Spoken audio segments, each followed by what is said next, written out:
going on my first fashion sewing retreat. 3 full days to sew for myself. Yay! But what to bring? What to sew? How much can I get done in 3 days? I don't know. I'll show you my plan. Coming up. Beep, beep. I leave for my first sewing retreat this coming Wednesday for the weekend. I'm doing a driving trip, driving up to Baltimore to go to this fun sewing retreat. I don't know if it's fun yet because I haven't gone, but I'm thinking I'm going to spend 3 or 4 days? 3 days? Yeah, 3 days. Sewing. And I'm not the teacher. Why am I going to a sewing retreat? Because I actually have sewing retreats, but why am I going to one? Because I want to actually go and just sew and not be the teacher. I want to actually work on some things, which I do make myself a lot of stuff, all my skirts and all, and I'm actually going to be working on a skirt, another one, but I have a special one that's going to take some time, and I got to really dive into create it. Doing this at a sewing retreat is probably going to be good. We'll see how that happens. But in my career as a fashion designer and costume designer, I didn't really sew for myself. I did gowns for the Hollywood crowd where they were going to the events and all. So I designed and made the gowns, and I was sewing, but I didn't sew for myself.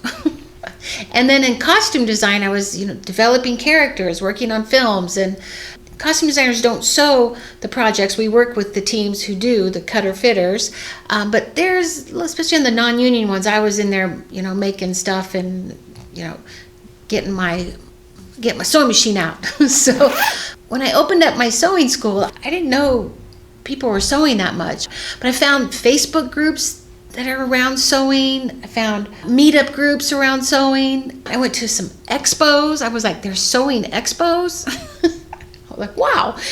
I don't know how I came across the first sewing retreat. It was back in 2019, and I found this sewing retreat, and I was like, oh, I want to go to this. Oh my gosh, I'm going to go to this. So then I called my friend Karen. I said, let's go to this together. And then she went in there and was found out that there was a lottery to get in. So I guess it's been around for years, and they have a few openings, and most people go again and again. And so long run, we didn't get in. So then I was like, man, what? So that's how I got really interested in fashion sewing retreats. I knew there was a lot of quilters retreats, but I never knew those fashion sewing retreats. It never really dawned on me. But because I couldn't get into that when I told my friend Karen, I was like, I'm going to start my own retreat.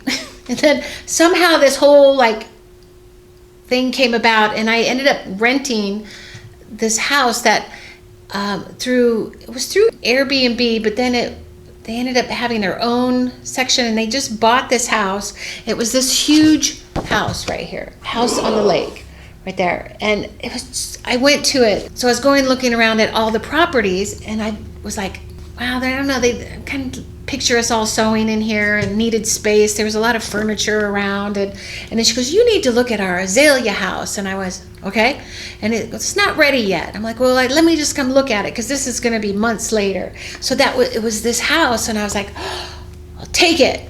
And then I'll rent it. I wanted to take it too, but I ended up renting it, and it was $1,000 a night. And I was like, oh my God, okay, so I'll make this a deluxe sewing retreat. And then, so this whole thing came about, and I ended up, I had a couple of my students just dive in right away and booked it. And then it was just this beautiful house. And I got my husband involved, and he was the chef, and he loves doing cocktails and stuff too. So we just ended up doing the whole thing. It was really fun. And that was actually 7 weeks before I had a really bad foot accident. I dropped a knife on my foot and I severed the tendon that makes your big toe work. And I was in a scooter during the retreat. So it was, I actually postponed, I got to push the retreat back 1 more week. Kind of got it all worked out with the people coming and everything, because I thought, oh, I'll be walking by then. And then I wasn't. And there was no elevator in this house. It was stairs. And I had all my friends come, and they were up and down with the stairs, bringing stuff up and down, because our sewing center was in the downstairs. So did the whole retreat. It was really fun. It went really well. And so then the second year came, and then COVID knocked us out for a good year there, I remember. And then we had the third retreat, so we did it again. By this time, this house had doubled in price. Because of COVID, they ended up honoring some of my deposit from the last one, but it was still more. So I was like, oh, I can't do this anymore. It's just too expensive. So at that retreat, I had some friends come in and help me there too. At this point, I can walk, and I was like, wow, this is exhausting. It's like physically exhausting. I remember my husband and I were like, oh my God, this is just too much. So we aren't doing them at this beautiful house anymore. Now oh my gosh, it was so wonderful. So then the following year, I thought, I got to do that again. It was really fun. I loved working with the ladies and meeting people from all over the country. And I was like, I got to do it again, but smaller scales. So I ended up booking a hotel, Hilton Garden Inn, who a friend of mine is the manager there. So it was a small retreat. We had 5 people there, and we had the executive room, and we always do paint nights.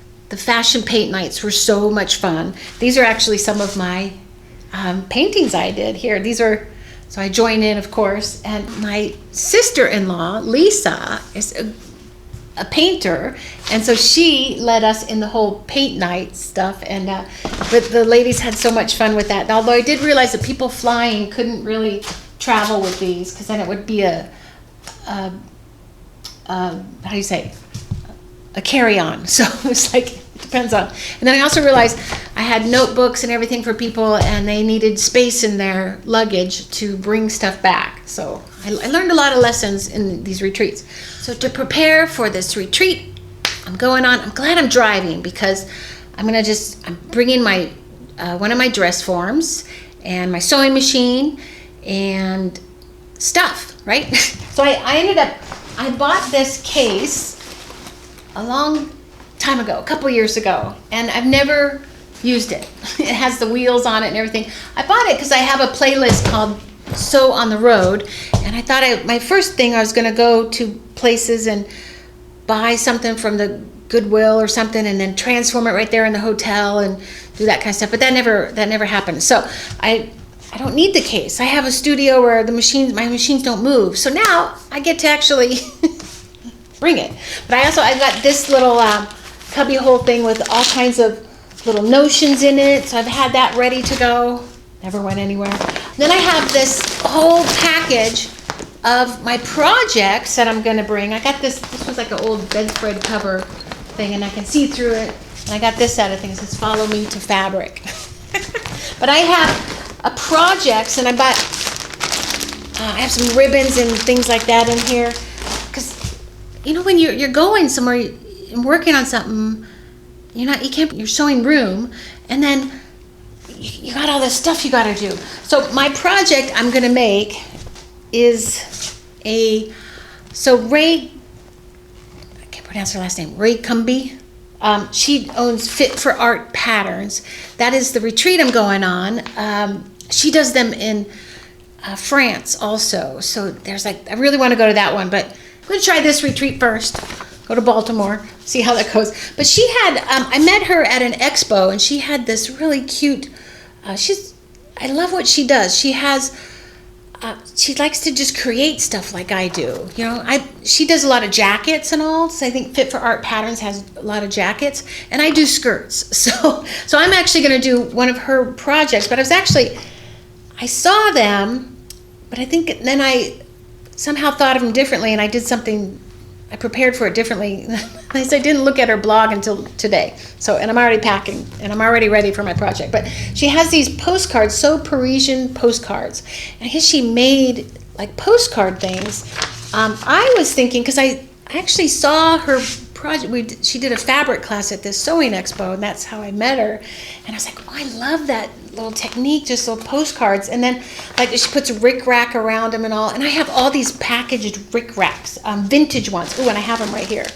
So they are these vintage rickracks, and I have more in my storage unit. I gotta go find them. But I thought, what can I do with don't know. And I gotta still make sure they don't come apart, because sometimes they will come apart. But this was this could be from the 20s or the 40s. It says something since 1900. So, but some of these cottons, they'll deteriorate. So I don't want that to happen. But if you've seen any of my videos, I do a lot of these rosy skirts, and this is the pattern right here. It looks like that. And actually these skirts back here are rosy skirts. But I'm going to do this one differently. I'm going to do 3 layers. I'm going to do a shorter layer, the middle layer, and the longer layer. And I'm going to do it out of this linen-y cotton. I think it's cotton. It's not linen, yeah. So I pre-washed it all. And it's like totally not my color, but I'm going to wear this on the bottom. And the reason I chose this color was because that was in my stash. And, my first idea was I was going to make my own fabric with like little airplanes on it and all, and then put it on it was spoon flour, a gauze that they have, CP gauze or something. But anyway, but I didn't do that. I ran out of time. So I was going to do the yoke in here and then the skirt in here. And then I'm going to do postcards. Where did they go? I got this photo fabric, and I went through some of my, how when you go on trips and you get postcards and you don't use them. So I got this fabric paper here, and I took postcards and I printed them on this fabric paper, and then I'm going to pink them. I'm going to make sure I bring my pinking shears. Should bring 2 pair. But then you peel this off, and then it's fabric. That's what I was thinking was, so then it's like, it's just fabric. It's not sticky or anything. So I have to I'm going to trim this and then put rickrack around it and all. So I'm actually going to put postcards around my whole skirt. And I've got all these postcards of where I've been. But then I'm also going to do, did I bring them? Oh, I haven't printed them yet. Postcards of where I want to go. So I was thinking the front could be postcards of where I've been, and then the back could be postcards where I want to go. Actually, my friend Marlene came up with that yesterday. I was telling her about it. She goes, oh, it's like you can coming and going. So I'm like, okay. So I want to go to Venice. We're actually going to go to Venice and Florence in November, hopefully. And I might have 2 of those. And then I want to go to Budapest, Hungary. And I want to go there because I saw it on The Bachelor. It was like, oh my God, it's beautiful. This is a Florence one. And then I also have, this is a real important one. I really want to go to the private huts on Bora Bora. It's like I want to go there. So this is going to be a fun skirt to make. And it's something too where you have to really concentrate. You have to put your time and art into it. And then when I'm working at the studio here, it's like work a little bit here, I got a class. Work a little bit here, I got a class. I've got some days off, Thursdays and Fridays, where I actually work on projects. And I also I just went to Los Angeles, and this is the school I went to, FIDM. I'm actually going to put that one's going to stand out because against all these. We'll have to see. I'm just going to cut them out. I got these photo papers come with 5 sheets, so I got 4 on each sheet, so I got a lot. I don't think I'll have that many postcards on there, but yeah, this is going to be really fun. Wow. Then I have a project in case I finish that one. I'm pretty fast sewer, so we'll see, but I don't know what other things they have for us there. I'm also going to bring this fabric. If anybody has any ideas, I bought this in Phoenix, and look at this is like pattern shapes. I gotta come up with something to do with this fabric. I don't know, this again would be great for the rosy skirt because you don't want to cut seams into this, and it's fun when it's all out. So that's why I do the rosy skirt so much. But this is my next project if I have time, because it'll be a rosy skirt again, which I can whip those up really fast. This will be just a single layer one out of this beautiful silk. What's it? I forgot what the kind of silk they called. But I had a lady, I get donations to my school a lot. And so I actually got these fabrics and then this fabric from a lady named Sophia who passed away. She used to sew for diplomats in Spain. And she was here in Charlotte. And the organizers called me and said, do you want some fabric? And I'm like, sure. what kind is it? Is it upholstery fabric? I said, no, it's a lot of silks and all that. And I'm like, I'll take a look. So my husband picked it up, and it was literally a truckload of fabric. So it took me, I think the whole summer, last summer?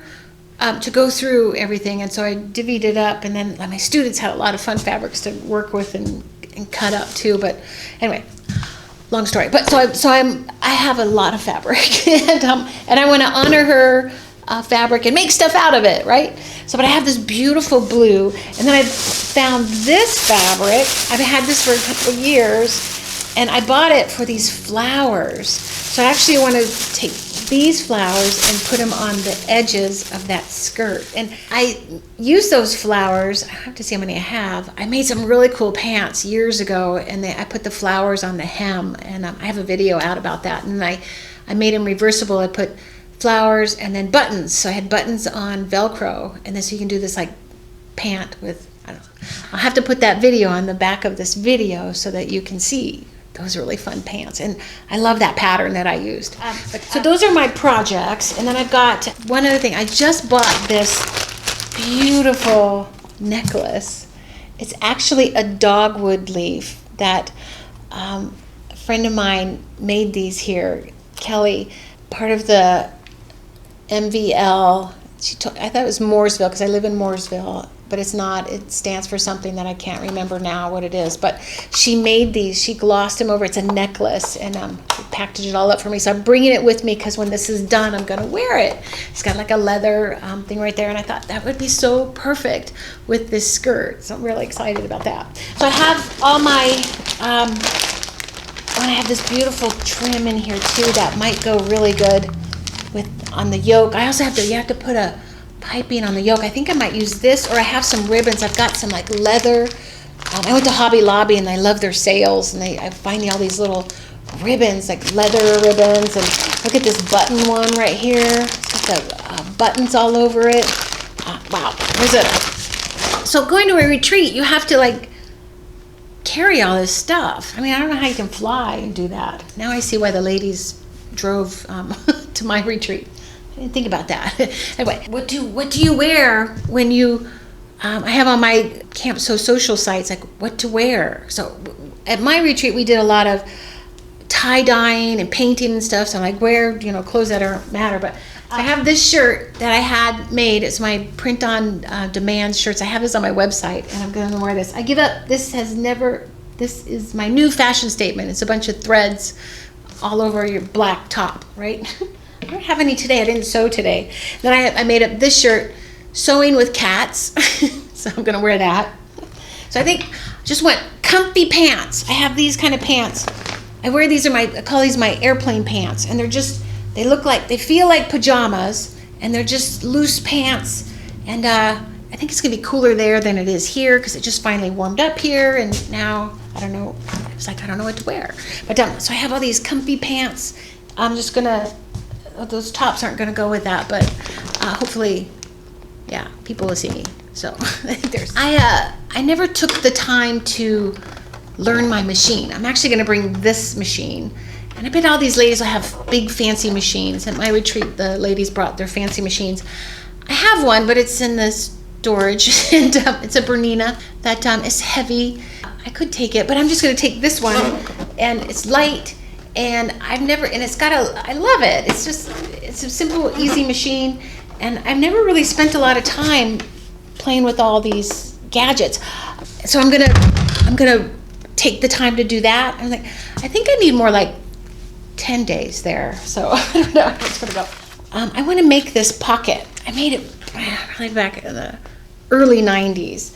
I had a lime jacket with a white pocket like this, and there's sort of like these are like the buttonholes. I want to make this pocket again, but I don't think I'm going to get to that. And then where would I want to put the pocket on something, so it would be on the yoke or something like that. So I don't know. You go to retreat. I think you're going to sew, but do you want to learn something new, right? So I kind of pretty good sewer. I would say I'm on the advanced side. But you always have to learn more. There's stuff I don't know because I don't sew with knits a lot. Although I'm good at them. I like to buy knits instead of make knits. But I like to work with wovens, and so that's where my talent lies. And I also used to do evening gowns, so I worked with fine fabrics like chiffons and charmeuses and things like that. So that's where I got really good at. So everybody, has their thing what they're good at. So yeah, so I want to learn a few things. That's kind of the goal too, right? But I want to mainly get that skirt done. So stay tuned for part 2 of this video. That'll be out the following week.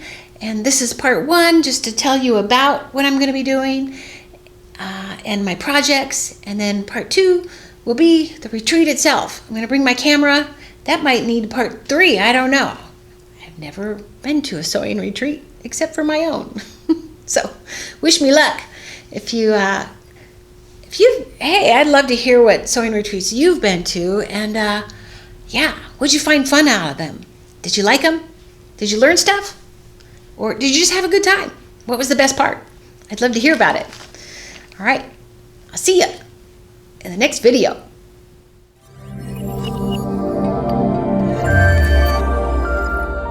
Beep, beep.